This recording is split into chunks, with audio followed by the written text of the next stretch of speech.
Viešpatie, rašau tau laišką, ne raidėmis, bet širdyje.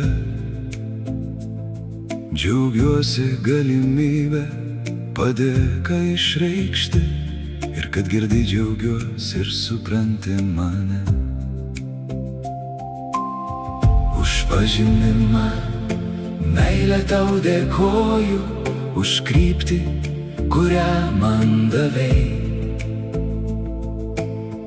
už galimybę eilėmis išreikšti, ką viduje gražaus man pasakei.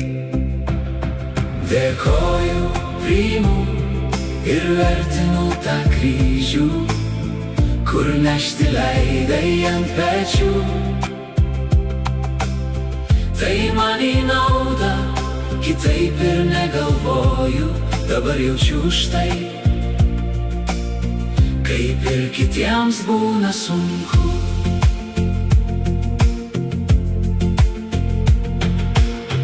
Stebiuosi dievišką kantrybę, nors klydau kelią man tiesiai. Buvau nevertas gal, bet padavai man ranką ir per gyvenimą vis klumpantį vedei.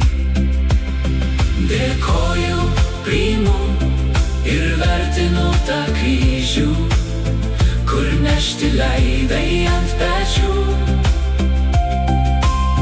Tai man į naudą, kitaip ir negalvoju, dabar jaučiu už tai, kaip ir kitiems būna sunku.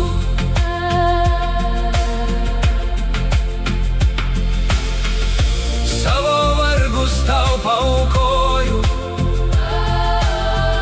savo džiaugsmus bei svajones, ir pasiryžęs aš sutikt rytojų, atmetęs pagaliau visas abejonės. Su tavimi stipriai stovėdamas ant kojų.